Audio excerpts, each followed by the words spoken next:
Aleluia. Vamos abrir as nossas Bíblias lá em Efésios, no capítulo 2, versículo 8.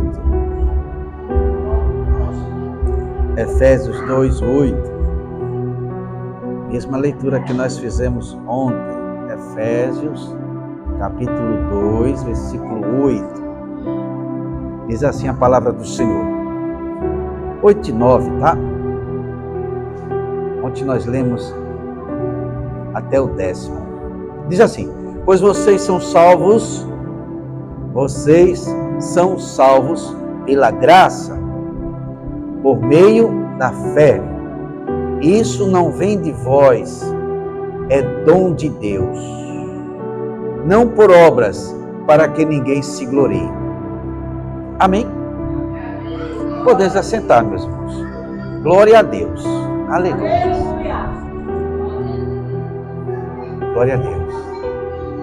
Deus tem usado muito nossa irmã Yara, pastor Yara, né? Ela se converteu lá no Rio, né, Yara? E ela congregava lá no Rio de Janeiro. E ela chegou aqui com uma queixa. Não sei se ela lembra também. A queixa dela maior, quer dizer, uma queixa não, né? Mas uma queixa maior. A queixa dela maior era que Deus não falava com ela. Era assim? Deus fala com todo mundo, não fala comigo. Ela veio com essa queixa. E aqui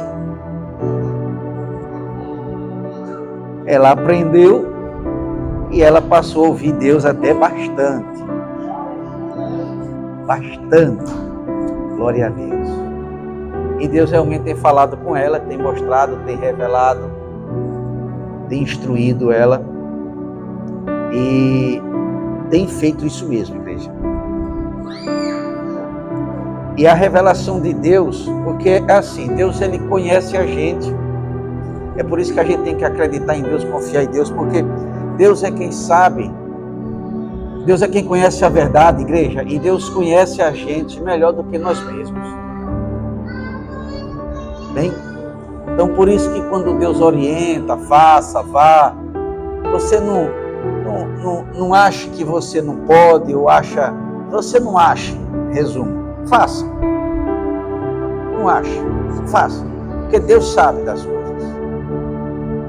Não crie problema, não diga é difícil, é estreito, eu estou cansado. Não, escute e obedeça.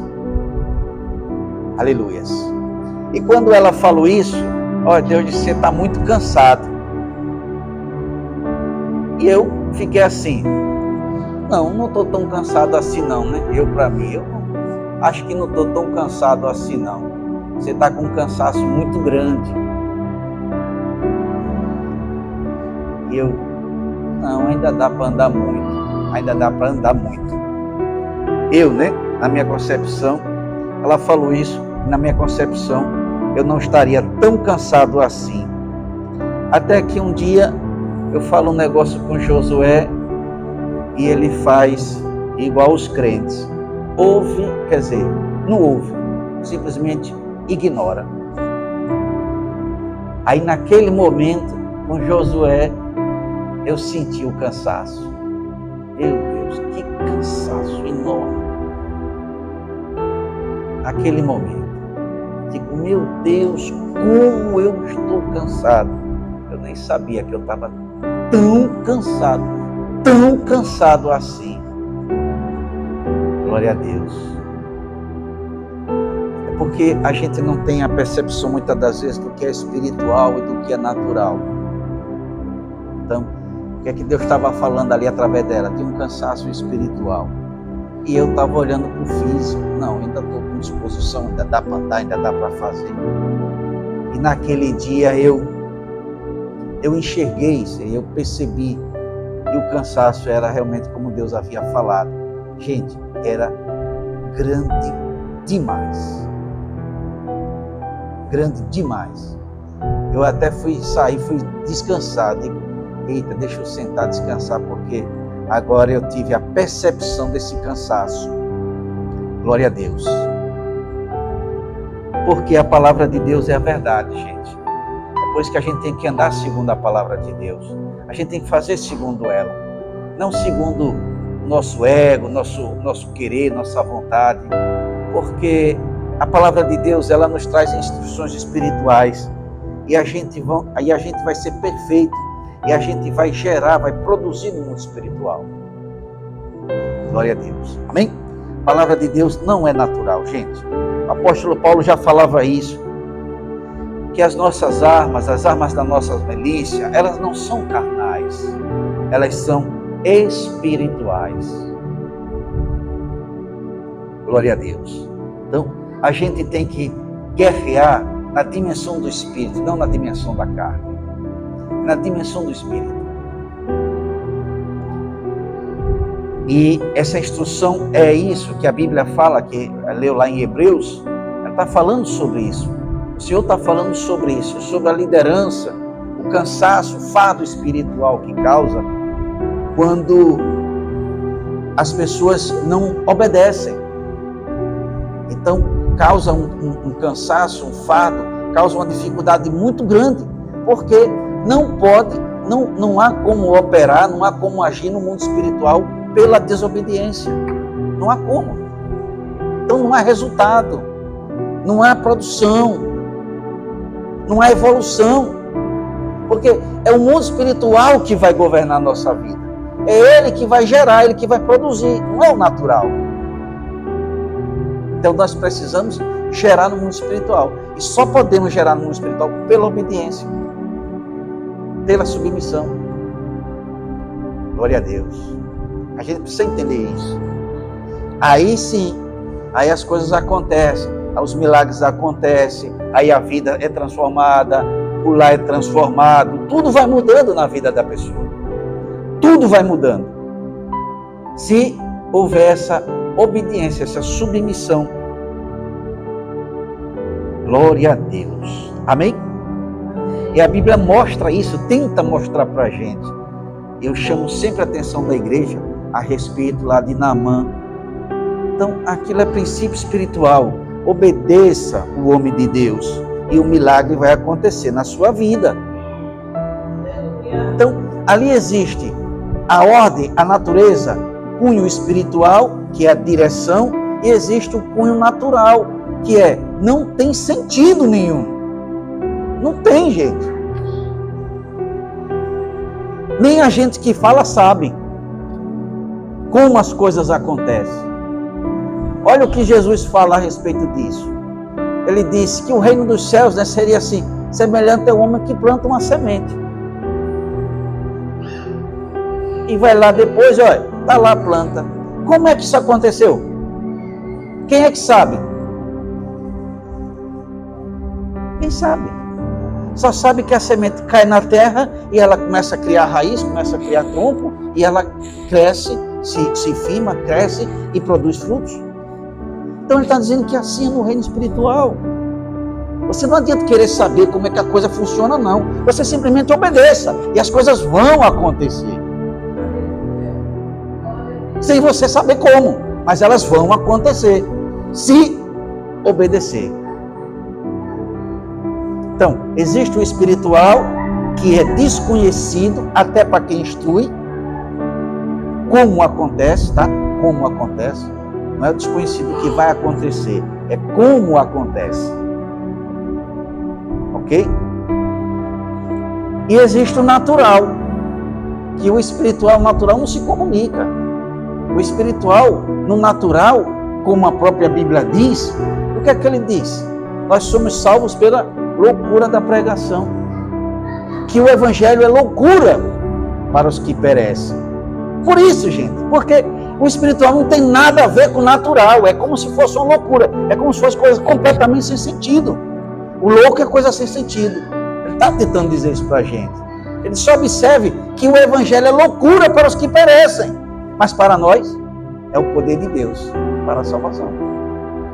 Para nós, a gente sabe que não é loucura nenhuma. A gente sabe que é poder. A gente sabe que é verdade. A gente sabe que é salvação. A gente sabe que é vida. Por quê? Porque a gente não anda por vista. Ele quer dizer, é loucura para quem anda por vista. Então, Naamã achou loucura o que Eliseu fez.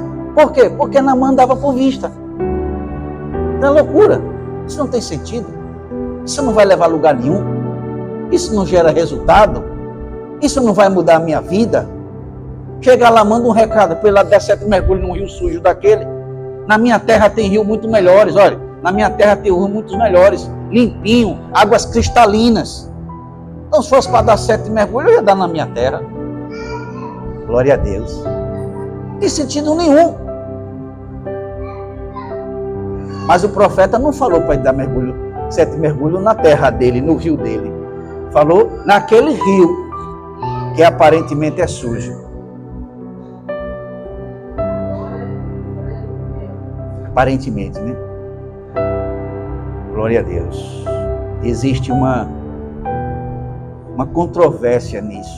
Há quem diga que o rio era sujo, é sujo porque poluíam. Eu discordo de quem defende essa tese, porque eu estive lá no Rio Jordão e eu tive a mesma impressão de Naamã. Quando eu olhei aquelas águas, a impressão que dava que eram águas sujas, esverdeadas, pareciam águas sujas. E eu até fiquei assim, para entrar realmente, fiz igual a Naamã, esse rio é sujo, está sujo. Olha, quantos anos depois de Naamã, eu estive lá em 2010. E aí eu digo, não, mas eu vou entrar. Os meninos foram batizados lá, né? Emanuel Everaldino, foram batizados no Rio Jordão. Nós entramos para fazer aqueles 7 mergulhos de Naamã lá. Não ia perder essa oportunidade, ainda que, entre aspas, as águas fossem sujas. Mas eu decidi trazer um pouco de água do Rio Jordão para cá. Eu peguei uma garrafa de água mineral para encher daquela água suja. Peguei a garrafinha de água mineral vazia, enchi com água do rio, fechei, coloquei lá. Depois, para eu saber qual era a água mineral e qual era a água do rio, deu problema. Porque ela só tem aparência de suja, mas quando você pega ela limpinha, que eu fiquei olhando, caramba, e agora, qual é a mineral e qual é a do rio? Eu digo, está sujeito a eu beber água do rio e levar água mineral para Aracaju. Não conseguia ver a diferença. Aí eu digo, não, tem que ter alguma diferença, né? Porque eu peguei as duas, comecei a agitar, olhar, prestar bastante atenção. Aí eu vi que a água do rio tinha alguns negocinhos que... Eu digo, essa aqui é do rio, tem um negocinho aqui se mexendo não, né? Assim, como se tivesse pequenas coisinhas lá dentro que se movia, né? A gente estava, a outra não tinha. Eu digo, então essa é a do rio. Aleluia. Amém? Então, é a instrução. Havia uma lei, uma ordem, uma instrução no mundo espiritual que o milagre só aconteceria se cumprisse rigorosamente o que foi dito, tá? As coisas só acontecem quando é cumprida, não é só cumprir, é cumprir rigorosamente. Tá? Se Naamã desse 6 mergulhos, ele ia sair leproso de lá. Só para você ter ideia. Se ele desse 6,5, ele ia sair leproso. Tá? Então, não faça parte do que é dito e ache que não aconteceu porque quem instruiu não sabe o que está dizendo. É porque você não fez direito. Amém? Glória a Deus. Então, ele obedeceu, o milagre aconteceu. Porque o mundo espiritual estava determinado a realizar o milagre se cumprisse a instrução. É assim que funciona. Não vamos olhar naturalmente, porque o natural não gera resultado. Glória a Deus. Amém? Glória a Deus. E o evangelismo, gente, eu não sei se vocês entenderam o nosso exemplo aqui da nossa diaconisa Edla.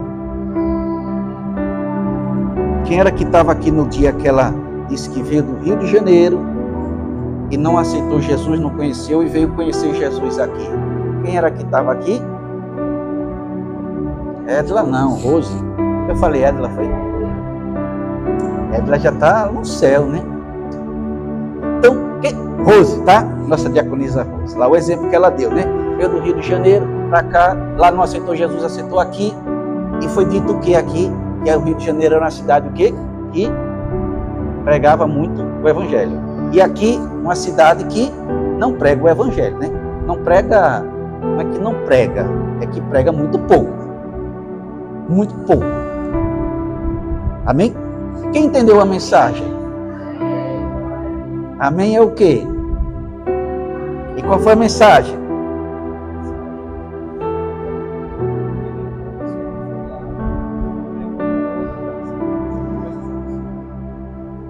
Seria isso. Olha lá, olha, não sei se vocês prestaram atenção, preste bastante atenção. A leitura que nós fizemos no dia em Marcos 16:16. Como é que está escrito lá? No 15, né? Seria 15:16. Disse-lhe, vão pelo mundo todo. Preste atenção. E pregue o evangelho a quem?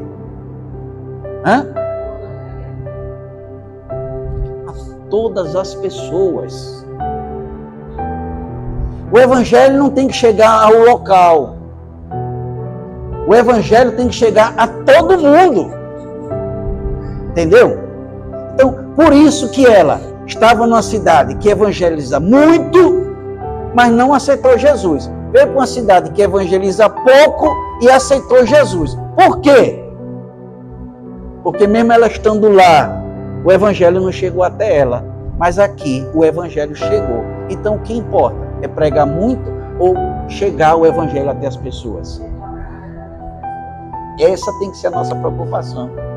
Por isso eu vou compartilhar com vocês, quando eu era ainda ovelha, e estava aqui retornando, né, que eu passei um tempo afastado, eu tenho essa compreensão que o evangelho tem que ser levado a todas as pessoas. Não é botar no rádio e achar que está alcançando todo mundo, não é botar na internet e achar que está alcançando todo mundo, não é botar um carro de som e achar que está alcançando todo mundo. Não, tem que se arrumar uma forma, aí eu vou falar daqui a pouco, de alcançar todo mundo, todas as pessoas. Então, eu, por iniciativa própria, cheguei, Google, quantas pessoas tem no meu estado? Na época, né, não sei hoje, tinha em torno de 1.700.000 pessoas, né? O estado todo. 1.700.000 pessoas. Ok, Senhor. Eu vou comprar 1.700.000 folhetos para distribuir na minha cidade, no meu estado. Por quê? Porque cada um tem que obedecer o que o Senhor diz. E o seu evangelho diz que esse evangelho tem que chegar a todo mundo. Então, eu vou comprar 1.700.000 folhetos representando cada um cidadão do meu estado. Eu vou dizer, eu vou levar o evangelho a cada um cidadão do meu estado. Começar pelo meu estado. E aí eu fiz a primeira compra. Não dava para comprar 1.700.000 folhetos de uma vez. E eu fiz a primeira compra. Foram... Você lembra quanto foi? 10.000 era a caixa. Foram 150.000. Quantas caixas eu comprei? Ela está falando que eu comprei 10.000. 10.000 era uma caixa. Eu comprei tanta caixa que ficou até ruim de acomodar ela lá em casa. Eu digo, meu Deus, eu não sabia que era... Não tenho certeza, mas eu acho que foram 10, eu acho que foram mais. Não tenho certeza agora, não lembro. Agora a gente não sabe. Mas 10 caixas, talvez desse para acomodar, eu acho que foram mais. Salvo engano, foram 150.000 folhetos. 150.000 folhetos, mais ou menos, né? De 100 a 150.000 ou a 200.000, não sei se foram 20 caixas que eu comprei, que agora nem me lembro. Eu sei que eu comprei, porque eu acho que foram 200.000 folhetos, porque o objetivo era 1.700.000, não dava para comprar de 10 em 10.000. Quando é que eu ia alcançar isso? Então tinha que fazer logo uma compra considerável. Então, se eu não me engano, foram 20 caixas, que era 10 mil folhetos cada caixa, seria 200 mil folhetos, minha primeira compra. Eu lembro que eu não fazia ideia do volume, e quando chegou, era muito folheto, era muita caixa de folheto. E a gente teve problema de acondicionar. Digo, já comecei, senhor, já comprei 200 mil folhetos. Já são 200 mil, já é metade da população, mais ou menos, de Aracaju, que era em torno de 400 mil. Digo, já começa aqui com a metade de Aracaju, mais ou menos. Começar por Aracaju, né? Começar. E aí, eu concluí o projeto? Não. Comprei? Não. Porque eu comecei a ter problema com o meu fornecedor. Aquela época, gente, não é como hoje, com a internet, tem dificuldade. E eu mandei pegar esses folhetos nas casas publicadoras ali da Bíblia, na Associação Bíblica, que ficava em Recife. E aí eu fiz essa primeira compra, eu não tinha como escolher que folheto eu poderia comprar. Então, comprei a critério, ficou a critério deles. E aí eles mandaram o que eles quiseram. E aí mandaram muito folheto repetido, folhetos que não me agradei tanto. E aí, na época, como eu disse, não tinha esse contato, internet, essa facilidade. Mas eu liguei para Recife na época, para fazer a minha próxima compra. Eu liguei para Recife e pedi a ele, perguntei a ele, se ele não tinha um catálogo. E, rapaz, você não tem um catálogo aí não, porque você deve ter muitos folhetos aí, muitos. Você não tem um catálogo não, uma forma de você enviar para mim essa relação de folhetos que você tem, para que eu possa escolher os folhetos que eu quero. Ah, não tem, não sei o quê, e criou aquela dificuldade. Aí, baseado nisso, eu digo, olha, vou dar uma pausa, porque ele está dificultando. Eu ainda falei dele do projeto, que o objetivo é comprar 1.700.000, que eu quero evangelizar o meu estado. Quero fazer o meu trabalho, meu dever de todos. De todos. A ordem é para todos. Ah, não tem como, não sei o quê. Diga, tá, então vou pausar, para depois eu ver como é que eu faço, como é que eu vou comprar isso, como é que eu vou, se for o caso, eu pretendia ir a Recife lá para pegar a lista, né? Tinha esse projeto aí, mas não consegui. Mas eu tinha esse projeto. E eu tenho outro projeto, baseado justamente nisso, Mário. Estou lá no trabalho e vejo que muita gente nem ouviu falar de Jesus. E aí também me acudiu essa outra, agora como igreja, me acudiu essa outra ideia que também eu não consegui colocar em prática. A gente tem que traçar uma estratégia. A gente, quando tiver pessoas, quando crescermos, traçar uma estratégia para nós alcançarmos todas as pessoas.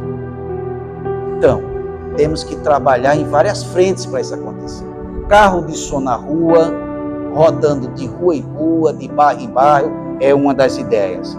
Culto nas empresas, nos órgãos públicos, para que aquelas pessoas que não ouvem rádio, para aquelas pessoas que o carro de som está passando em casa, ela está no trabalho, o evangelho chega até ela lá no trabalho.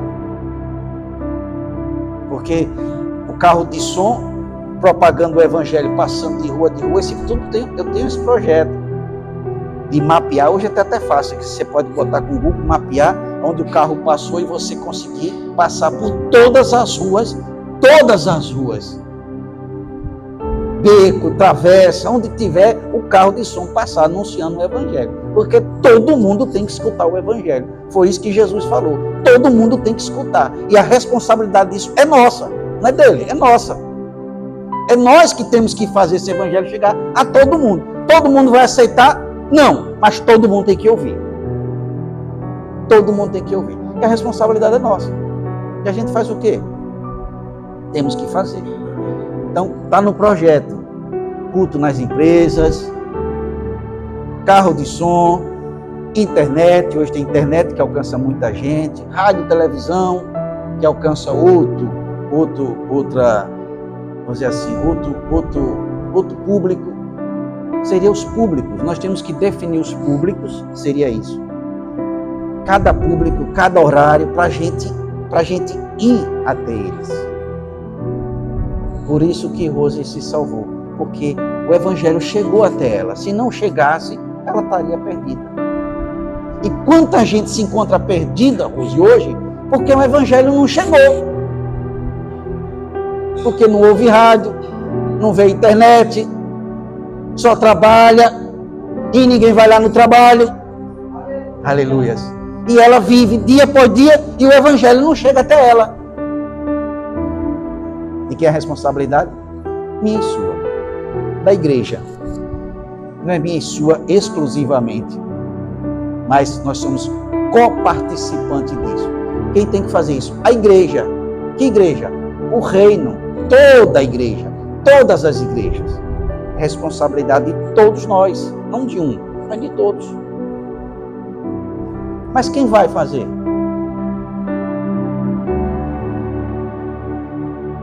O que interessa é isso, é quem vai.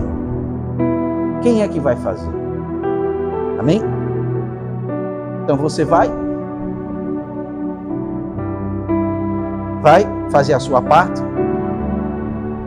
Por isso que esse texto que nós lemos ontem, lemos hoje. O que é que você entende com isso? Pois a salvação, olha, pois vocês não são salvos, vocês são salvos pela graça, por meio da fé. Isso não vem de vós, é dom de Deus, não vem pelas obras, para que ninguém se glorie. O que é que vocês entendem com isso? A salvação é pela graça, salvação de graça, por meio da fé. Isso não vem de vós, é dom de Deus. O que é que vocês entendem? Diga para mim rapidinho, que nós já estamos como concluir já. Rapidinho. O que é que vocês entendem com isso? Diga aí alguém, rapidinho. Vocês entendem? O que isso significa? Gente, eu ficava pensando nisso, eu digo, isso é dom de Deus, isso é dom de Deus, o que Deus quer dizer com isso? Dom de Deus, é dom de Deus. E eu ficava pensando, o dom de Deus é a fé? Pela fé, isso não vem de vós, é dom de Deus. E eu ficava achando que o texto estava se referindo à fé, que a fé era um dom de Deus. Mas não é isso que o texto está dizendo. O texto está dizendo que a salvação é um dom de Deus. A salvação é uma graça que Deus nos dá. Porque antes de Cristo veio a lei. E a Bíblia diz que a lei nos salva. Porque a gente não consegue salvar pela lei. A gente não consegue obedecer. A gente não consegue ser fiel para alcançar a salvação por meio da lei. Então ele disse, então veio Cristo. Então Cristo é o Salvador. Esse é o dom de Deus para nós. E Ele é quem nos garante a salvação. Ele é quem nos dá essa salvação. Ele é quem nos concede. É um dom. Não é pelo seu trabalho, não é pelo seu esforço, não é pela sua virtude, não é pela sua beleza, não é pela sua capacidade. Não é nada disso. É um dom de Deus. É uma graça de Deus. A salvação. Pela fé. Então nós precisamos crer. Eita, Deus conquistou o inconquistável. Aquilo que era impossível para a gente. Impossível. Ele conquistou. Jesus conquistou para nós. E chega para nós agora. Toma. Eu lutei. Eu conquistei. E não foi de graça, né? Ele pagou um preço altíssimo. Ele pagou o preço para conquistar essa salvação. Eu paguei o preço altíssimo. Agora eu lhe dou de graça. Não exijo nada de você. Só que você seja fiel. Você crê em mim e seja fiel. Entende? A nossa fidelidade sem Cristo, o nosso trabalho, a nossa capacidade, o sair para evangelizar, o evangelizar o mundo inteiro, não gera nada, não tem nada para você, se não for Cristo. Só Ele salva. Então, o que nós temos é um dom de Deus, que é a salvação. E nós não podemos desperdiçar, como nós vimos ontem. Não podemos desperdiçar se atrapalhando com as coisas desse mundo. Nós temos que ouvir e obedecer. Jesus tem anunciado, tem falado, só estou chegando. Conserta. Por quê? se nós não tivermos agradecido e reconhecendo como escaparemos nós, está escrito assim no Evangelho, como escaparemos nós se não atentarmos para uma tão grande salvação? Como? Se a gente não valorizar, se a gente não lutar, se a gente não agarrar, não abraçar, não segurar, ali é meu, eu quero essa salvação. O que tiver de fazer, eu vou fazer. O que tiver de renunciar, eu vou renunciar. O que tiver de abrir mão, eu vou abrir mão. Só não abro mão da salvação. Largo tudo. Como Davi. Davi, quando pecou, disse ao Senhor: Senhor, tire tudo, mas não tire a salvação. Não tire o teu espírito. O que me interessa é a salvação. Tire reino, tire dinheiro, tire mulher, tire tudo. Me bote lá no campo de novo para pastorar ovelhas. Mas contanto que eu tenha salvação. Contanto que eu tenha salvação. E o pecado, igreja, tira a salvação da gente. A desobediência tira a salvação. A alma que pecar, essa morrerá. Essa será condenada. Glória a Deus. Amém? Então existe o prenúncio, tem aí a notícia. Havia uma guerra de Israel com o Hamas. Eu não sei se vocês já viram, mas a notícia é que a guerra agora já se expandiu, né? Agora já são aqueles países ali árabes, já se juntaram e já declararam guerra a Israel. Agora não é mais com um grupo. A guerra era contra um grupo, agora é contra as nações árabes ali. São umas quatro nações que já declararam, já havia essa pretensão, e agora, sério, vamos entrar mesmo agora, e já estamos declarando guerra a Israel. Então, o primeiro cavalo do anticristo é o qual? Que qual é? Cavalo branco, né? É o cavalo da paz.